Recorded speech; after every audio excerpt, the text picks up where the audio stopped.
Once upon a time, there is a perfect world. The world we live was once a paradise. We have access to many resources.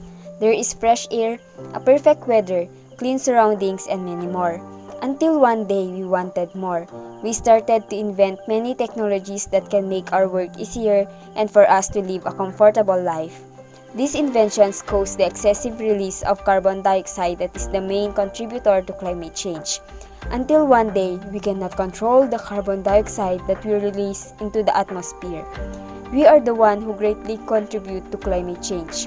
The greenhouse gases that we use are the main contributor to climate change. The factories, cars, plastics are some of the things that we use that causes excessive release of carbon dioxide in the atmosphere. This must be stopped right now. Using renewable energy sources cannot really solve climate change, but then there is one technology that can eventually solve climate change. It is called as carbon capture and storage. It is a process of physically capture carbon dioxide and storing it underground with that it will not reach the atmosphere. The goal of carbon capture is to remove the excessive carbon dioxide in the atmosphere. Yes, carbon dioxide is needed, but excessive carbon dioxide can have bad impact to our home, to to the earth.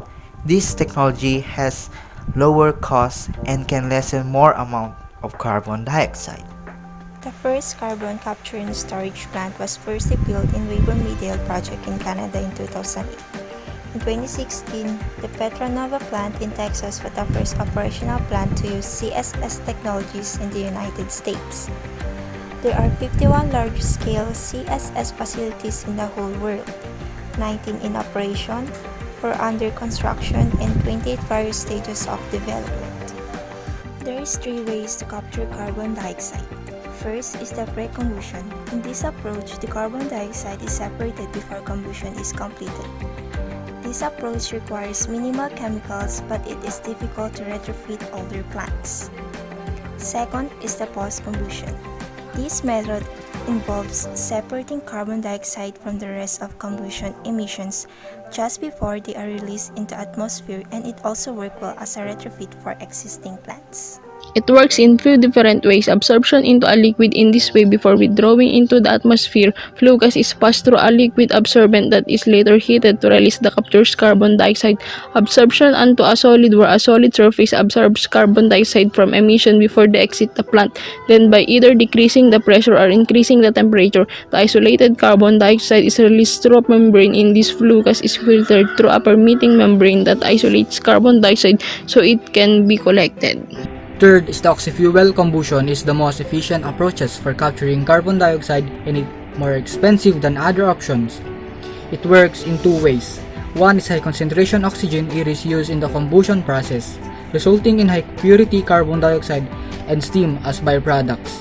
And the other one is the carbon dioxide is under pressure and prepared for transport. And the steam can be used to power turbines to create electricity. Once captured, carbon dioxide is compacted and prepared for transport to a storage location. The carbon dioxide can be kept as a compacted liquid or supercritical liquid depending on the geological nature of the storage location. Most frequently, it is transported via pipeline to a suitable location.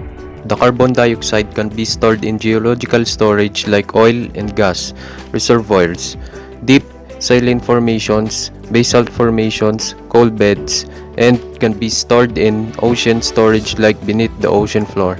On the ocean floors and in the sediment on the ocean floors, the carbon capture and the storage is concluded to be an important component in solving climate change and global warming.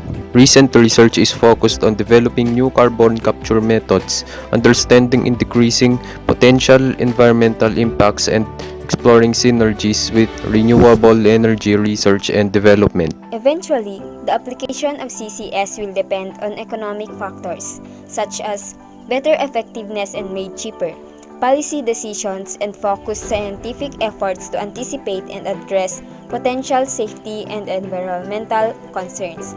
We are the one who created technologies that are now a threat to our environment. Why not create technologies that can help for the betterment of our home? the earth. These technologies are only an aid for us to solve environmental problems. Bear in your mind that you should be wise and responsible citizen. Look around you. Look on what you have done.